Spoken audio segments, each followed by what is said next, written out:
ধুবুৰী জিলাবাসীৰ বাবে এটা ভাল খবৰ। এইবাৰ গণৰাজ্য দিৱসত উজ্বলিব আশাৰীকান্দিৰ মৃৎশিল্প। ধুবুৰী জিলাৰ গৌৰীপুৰৰ আশাৰীকান্দিৰ ঐতিহাসিক টেৰাকোটা শিল্প হ'ব গণৰাজ্য দিৱসৰ পেৰেডত অসমৰ প্ৰতীকপট। এইবাৰ গণৰাজ্য দিৱসৰ থীম আত্মনিৰ্ভৰ ভাৰত আৰু বন্দে ভাৰত। এই আত্মনিৰ্ভৰ ভাৰত থীমৰ আধাৰতেই গণৰাজ্য দিৱসৰ পেৰেডত অসমক প্ৰতিনিধিত্ব কৰিব আশাৰীকান্দিৰ টেৰাকোটা শিল্পই। ইতিমধ্যে গণৰাজ্য দিৱসত প্ৰদৰ্শনৰ বাবে সাজু হৈছে আশাৰীকান্দিৰ মৃৎশিল্পীসকল। প্ৰস্তুত কৰি উলিয়াইছে ভাগে ভাগে মৃৎশিল্প। বিশ্বগুৰু ৰবীন্দ্ৰনাথ ঠাকুৰ, প্ৰাক্তন প্ৰধানমন্ত্ৰী অটল বিহাৰী বাজপেয়ীৰ পৰা আৰম্ভ কৰি অসমৰ বহুকেইগৰাকী স্বাধীনতা সংগ্ৰামীৰ মৃন্ময় মূৰ্তি ইতিমধ্যে সাজি উলিয়াইছে শিল্পীসকলে।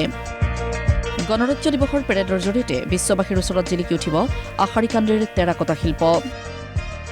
আমাৰ আশাৰীকান্দিৰ টেৰাকোটা, এইবাৰ আমাৰ আশাৰীকান্দি টেৰাকোটাৰ পৰা টেৰাকোটাৰ টেবলোটো তাতে যিটো পেৰেড গ্ৰাউণ্ড হ'ব 26 জানুৱাৰী ৰিপাব্লিক ডে হিচাপে যিটো হেৰি হ'ব, তাতে সেইটো প্ৰদৰ্শিত শ্ব'কেছ কৰিব।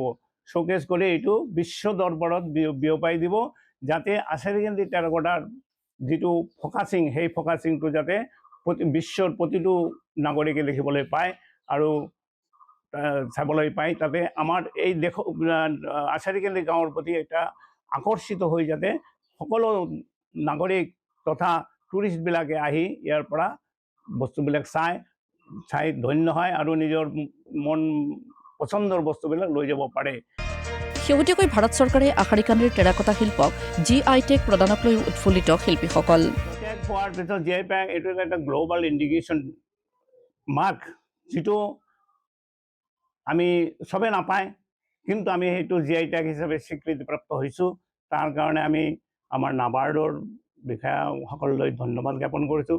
আৰু GI টেগ পোৱাৰ পিছত বস্তুটো এটা মাৰ্ক হ'ল, মাৰ্ক হোৱাৰ পিছত এটা হেৰি হৈ গ'ল যে এইটোত কোনেও আৰু হেৰি কৰিব নোৱাৰে, কোনো ডুপ্লিকেচি কৰিব নোৱাৰে। GI টেগ মই যিটো বস্তু বনাইছোঁ, মোৰ বস্তুটো মোৰেই থাকিব, এই বস্তুটো আৰু বেলেগে তৈয়াৰ কৰিব নোৱাৰিব। গতিকে GI টেগটো খুব সুবিধাজনক হৈছে আৰু এইটো খুব অতি লাভনীয় বস্তু বুলি মই ভাবোঁ। উল্লেখ্য যে ধুবুৰী জিলাৰ গৌৰীপুৰৰ অন্তৰ্গত আশাৰীকান্দি গাঁওখন টেৰাকোটা শিল্পৰ বাবে সমগ্ৰ বিশ্বতেই জনাজাত। গাঁওখনৰ পাল সম্প্ৰদায়ৰ প্ৰায় 160টা পৰিয়াল জড়িত হৈ আছে এই শিল্পৰ সৈতে। ধুবুৰীৰ পৰা আছিকুৰ ৰহমানৰ ৰিপৰ্ট, প্ৰতিদিন টাইম।